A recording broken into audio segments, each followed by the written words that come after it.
1960s, an American satellite flying over the USSR captured something that had left many within the U.S. intelligence community scratching their heads. A gigantic machine that didn't look like anything they'd seen before. Not a plane, not a ship, but something else.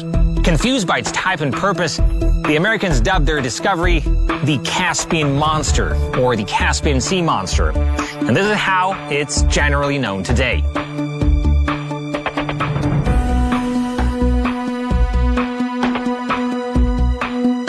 So what is this thing? What was it built for? Why does it look so bizarre, and how did it end up on a shoreline?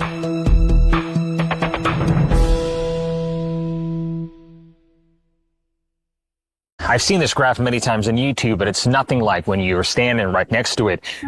There is definitely something monstrous and perhaps otherworldly about this machine, which reminds me of the moving castle from Hayao Miyazaki's fantasy films, especially given its strange location, right in the middle of a lonely beach.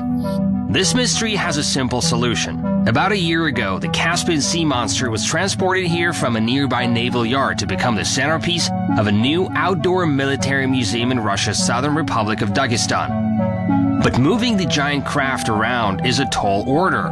If you haul it through the sand, it may get stuck.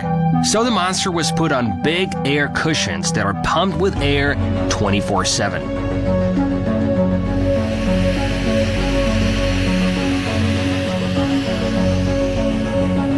No one wants the unique machine to be damaged, so bulldozers pull it towards the center of the beach so carefully and so slowly you can barely spot the movement. Before the news about the museum spread, people would just bump into the mysterious craft on the shore and scratch their heads as to what it was.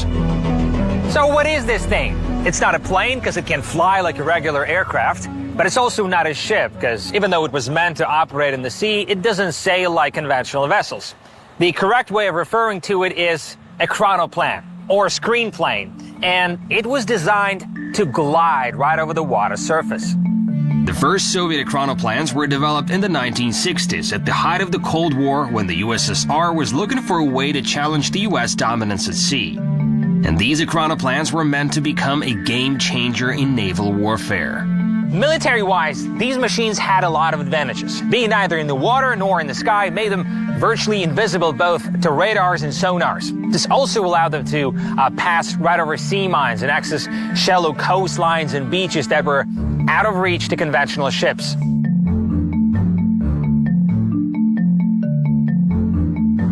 With the chronoplans, the Soviet military made use of something called ground effect.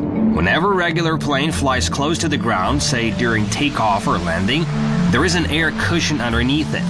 This gives a significant boost to the lift, and for example, an overloaded airplane can still get off the runway, but won't climb past the altitude where ground effect no longer exists. So the Soviet engineers thought, why don't we build a ship that would ride on this cushion of air above the water? This would reduce the vessel's drag, lower fuel consumption, and dramatically increase top speeds. A similar concept had already been used in hydrofoil cruise boats, which were popular at the time. But with this military chronoplans, the USSR took it a step further. Prototype chronoplans turned out to be way faster than any conventional ships, and they could carry more troops and military hardware than any conventional aircraft. With their speed and invisibility, these formidable machines could take out entire fleets before the enemy realized what was going on. Until the museum is up and running, no one is allowed inside the Caspian Sea Monster. But of course, this can't stop curious people from getting inside. And some vloggers even climbed on top of the 3-story high craft to sneak in through a small hatchet up there. Well, luckily, we don't have to do this because the local administration kindly opened the chronoplan exclusively for us. Despite having unannounced visitors from time to time, this chronoplan remained virtually intact inside. Most of the buttons and switchers are still in place, even this big red one that launched the craft's deadly missiles.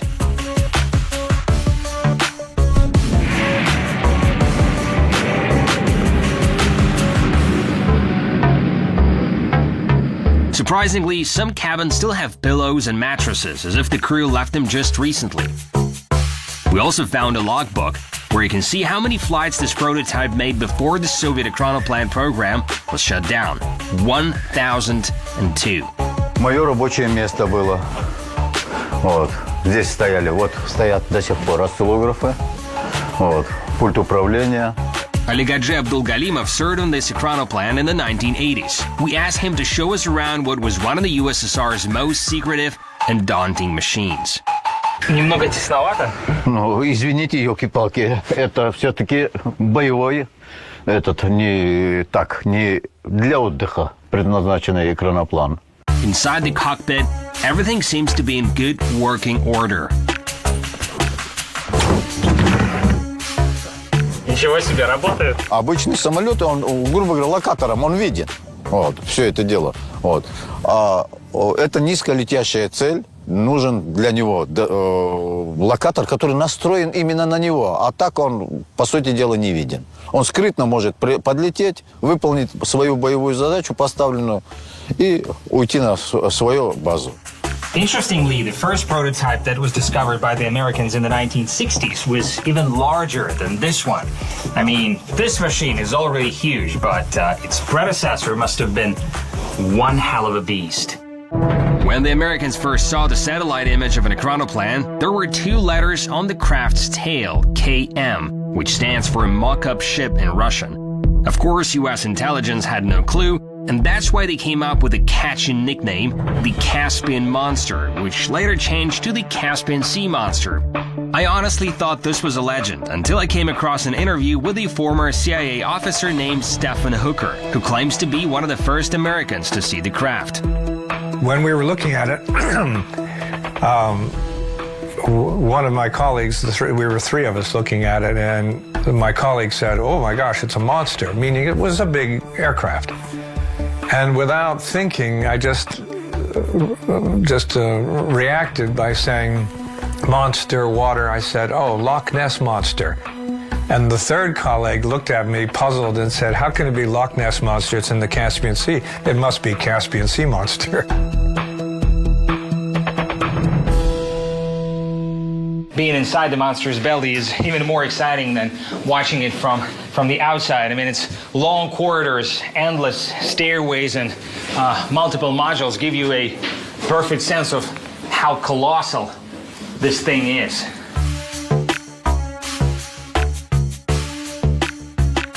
Okay, one last stairway, and we're right on the top.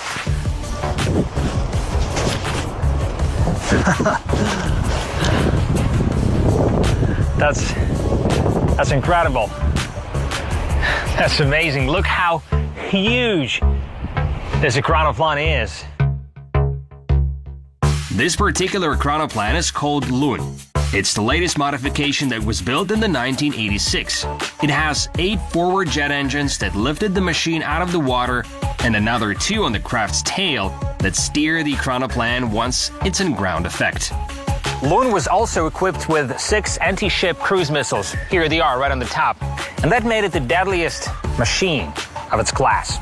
Yet neither Loon nor any other Soviet Chronoplan ever made it into mass production and never became an integral part of the Soviet Navy. Despite the breakthrough technologies that were used to create the Chronoplans, these machines had some serious flaws that the Soviet engineers didn't have time to fix.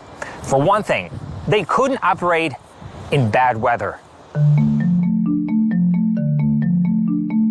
You won't find archive footage of Soviet Chronoplans navigating through high waves in a storm. Even Loon, the most advanced prototype, couldn't cross the Atlantic or any other major body of water. On top of this, flying safely within the ground effect was exhausting for pilots, and the Chronoplans needed enormous distances to turn. The Soviet engineers who worked on the first Chronoplans had come a long way by the end of the 1980s, fixing a lot of teething problems and making their prototypes faster, deadlier, and more reliable. Maybe if they had more time, they would have succeeded, but the USSR at the time was already on the verge of collapsing, and its ability to invest in mega projects had diminished. Ali Gadji disagrees with those who claim that the Soviet ekranoplans were doomed to failure. He says the models that were widely tested at the end of the Soviet era were much improved.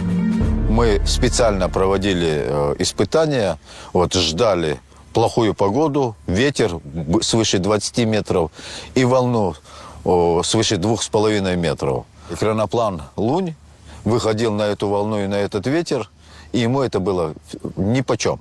Он просто как трактор равнял волну, если садился или взлетал, а взлетев уже ему разницы не было.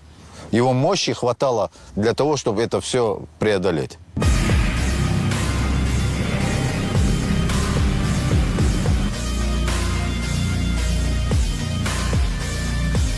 Regardless of the reasoning, the project didn't pan out. Yet the story of this particular chronoplan has a silver lining. After all, it will be preserved for future generations. In the meantime, you can still see the Soviet-era monster washed up on the shores of the Caspian Sea.